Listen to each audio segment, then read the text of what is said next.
আমরা সবাই বাসায় ছিলাম। কিছুক্ষণ আগে ফেসবুকে ইউটিউবে দেখতে পেলাম যে বাংলাদেশ সচিবালয়ে আগুন লেগেছে। তো আমরা বাংলাদেশের ছাত্র সমাজ, তো আমরা আপনারা জানেন আমরা রাত দিন কিছুই বুঝি না। বাংলাদেশের যেখানেই সমস্যা হয় জন্মভূমির স্বার্থে আমরা সবসময় দেশের স্বার্থে সর্বদা মাঠে থাকি। তো এক্ষেত্রে এখানে এসে দেখলাম যে বিভিন্ন ফায়ার সার্ভিসের ইউনিট আসছে, কাজ করতে যাচ্ছে। কিন্তু আমাদের মনে প্রশ্ন, শুধু আমাদের মনে প্রশ্ন না, আপনারা মনে প্রশ্ন করেন রাত 3টার সময় সচিবালয়ের মতো একটা জায়গায় আগুন কীভাবে লাগে। এর মাঝে আপনারা দেখেন বিভিন্ন পর্যটনে আলাদা আলাদাভাবে আগুন লেগেছে। আলাদা আগুন এমন একটা জিনিস, সেটা আলাদাভাবে লাগানো সম্ভব না। তার মানে এখানে মনে প্রশ্ন আসে যে আগুনগুলো ষড়যন্ত্রভাবে হয়েছে। বিভিন্ন বাংলাদেশের বিভিন্ন সিক্রেট কাগজ এখানে রয়েছে। আপনারা দেখেন বাংলাদেশে বিগত যে 2-3 মাস যাবৎ প্রত্যেক দিন প্রত্যেক মুহূর্ত আমরা ষড়যন্ত্র শিকার হয়ে যাচ্ছি। কিন্তু আমরা আমাদের হাল ছাড়িনি। আমরা ভারতের বিরুদ্ধে, স্বৈরাচারীদের বিরুদ্ধে, শুধু স্বৈরাচার নয়, বাংলাদেশের মাতৃভূমি রক্ষার্থে যে বা যারাই ষড়যন্ত্র করবে আমরা তাদের বিরুদ্ধে সবসময় তাদের অপোজিট পার্টি হিসেবে থাকি। তো আজকের এই ঘটনাতে আমি নিজে আসলে কি বলবো, নিজের মাতৃভূমি ভালো না থাকলে নিজের মুখ দিয়ে কথা বের হয় না। আপনারা সবাই দোয়া করবেন, যে যেখান থেকে দেখতেছেন দোয়া করবেন যাতে আমরা এই সংকট কাটিয়ে উঠতে পারি। এখনও স্বৈরাচার যারা রয়েছেন তাদের উদ্দেশ্য করে বলতে চাই, আপনারা আগের দিন ভুলে যান, এটা আপনাদের মাতৃভূমি, আমাদের মাতৃভূমি। মাতৃভূমির স্বার্থে স্বৈরাচারের শেখ হাসিনার যে অন্যায় করেছে, অন্যায়ের শাস্তি দাবি করুন, নিজে তওবা করুন, যাতে এই দেশের স্বার্থ, দেশের মাটি যদি ভালো থাকে না, আপনার মা, আপনার বোন, আপনার ভাই ভালো থাকবে না।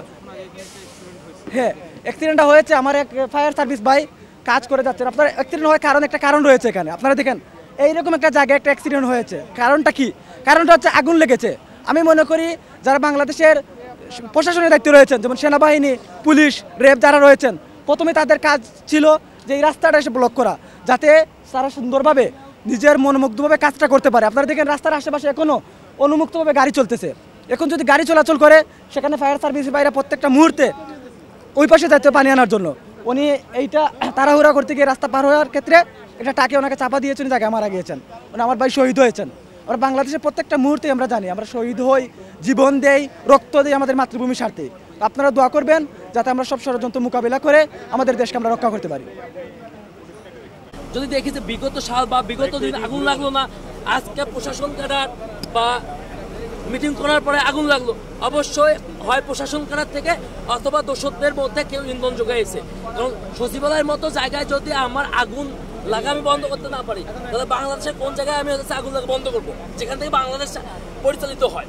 এবং আমরা এখন পর্যন্ত যদি দেখি যে তৎপরতা নাই, সেনাবাহিনীর তো হেলিকপ্টার আছে বা বিমান বাহিনীর হেলিকপ্টার আছে, তারা তো চাইলে পারে যে এখানে যে আমি যাত্রায় পরিচালিত হয় সেখানে আগুন লাগছে, অথচ আমি একটা গার্মেন্টস সেক্টরে বা একটা সাধারণ জায়গায় আগুন লাগলে যে ব্যবহারটা করি, সেই ব্যবহারটা যদি বাংলাদেশ সচিবালয়ের ক্ষেত্রেও করি, তাহলে তো অবশ্যই প্রশ্ন থেকে যায় যে আসলে আমরা তখন এত আগুন লাগে না, এত ধোঁয়া উঠতেছিল না, এবং এখনও এই সাইডে আগুন জ্বলতেছে, এই সাইডে আগুন জ্বলতেছে, তখন আগুন জ্বলতেছিল না। আমরা ফায়ার সার্ভিস ইউনিটের বলতেছি, আপনারা যে 9টা ইউনিট তখন কাজ করতেছিলেন, আপনাদের ইউনিট বাড়া, তারা 13টা ইউনিট করেছে। 13টা ইউনিট যদি এখানে পানি মারে, তাহলে আমি মনে করি যে আগুন নিবানো বা নিয়ন্ত্রণে নিয়ে আসা সম্ভব। কিন্তু এখানে আগুনে পুরো সার্কার হয়ে যাচ্ছে আমার বাংলাদেশের হৃৎপিণ্ড। তারপরে সার্কার হয়ে যাওয়ার পরে সেখানে আগুনে পানি দিচ্ছে এবং নিবানোর চেষ্টা করছে। তাহলে দায়টা কার? এখানে ফুল প্রশাসনিক থেকে শুরু করে এই ফায়ার সার্ভিসের দায় নিতে হবে, কারণ এখানে ফুল ফায়ার সার্ভিসের গাফলিতা রয়েছে। এখানে সচিবালয়ের ভিতরে পানির কোনো ইউনিট পাচ্ছে না, পানির যে লাইনটা এখানে নাই। সচিবালয়ের মতো একটা গুরুত্বপূর্ণ জায়গায় যে আগুন নিবানোর প্রাথমিক পথে যে পানির যে নিয়ন্ত্রণের যে ব্যবস্থাটা থাকা উচিত, সেটা এখানে পাওয়া যায় নাই। তারা বাড়ি থেকে পানি নিয়ে আসতে যায়, ট্রাকে ধাক্কায় একজন জায়গায় স্পট ডেথ হয়েছে। তো আমরা মনে করছি যে এই যে সচিবালয়ে আজকে আগুন লেগেছে, রাষ্ট্র যে হৃৎপিণ্ডে আগুন লেগেছে, এটা ফুল পরিকল্পিত। আজকে আমি অন্তর্বর্তীকালীন সরকারকে বলে দিতে চাই, আপনারা এই যে আওয়ামী লীগের দোসরদের নিয়ে এতদিন যে তাদের অপসারণ করেন নাই, এই অপসারণ না করার কারণেই আজকে এই সচিবালয়ের মতো একটা গুরুত্বপূর্ণ জায়গায় আগুন লেগেছে।